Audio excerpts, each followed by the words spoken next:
So Curly Jack's doing well. He's stabled here at Churchill Downs. We've left him here.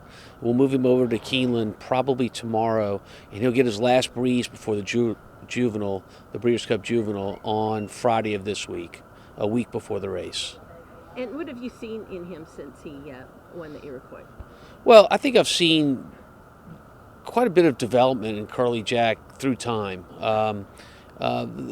He won his first time that he ran here at Churchill Downs. He didn't run a very good race at Saratoga, but at the time it was the beginning of the meet, and none of us recognized just how deep the rail was at Saratoga, and a lot of horses that came out of that race came back to run well, including Curly Jack, who went on to Ellis Park, ran the Ellis Park Juvenile, got beat right on the wire, and if you watch that race closely, you'll see he makes the lead. It looks like he makes the lead pretty easy, and he kind of waits when he makes the lead, and he gets caught right at the wire. He did the same thing in the Iroquois here at Churchill Downs, but he was able to maintain his margin of victory and still win. So Curly Jack, for him to run well in the Juvenile on Friday, the 4th, at Keeneland, he's going to have to improve, but there is a path to that. Now, whether he gets a little more savvy about racing, oftentimes that comes with racing. So I don't know if it'll happen by the beginning of November. It certainly could, but we're really excited about him developing into his 3-year-old year.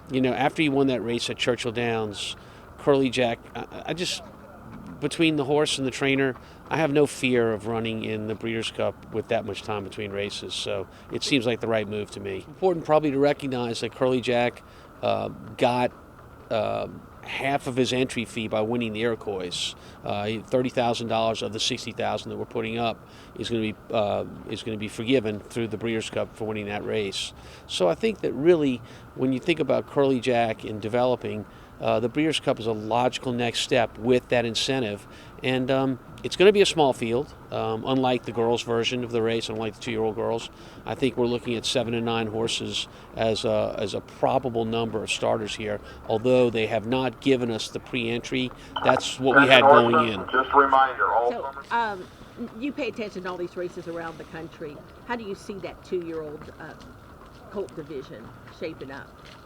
Well, I think with the 2-year-old division in general, we see a lot of what we call the now horse. If you look back in July, the winner of the Bashford Manor certainly was the now horse, Gulfport, around the country, and he's kind of faded away from that. And that's nothing against him as a racehorse. He's a very good racehorse, but there's so much improvement from race to race with the young horses.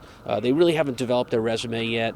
They're kind of getting going, and the distances are increasing, and things change all the time. So that's why the Breeders' Cup, to me, is not only a real kind of hosh-posh of horses coming together, a gumbo mix, so to speak, of horses coming together, but anything can happen. So we're excited about that. We're proven going 2 turns, so there's a lot of things about Curly Jack that make him an interesting horse in the Breeders' Cup Juvenile.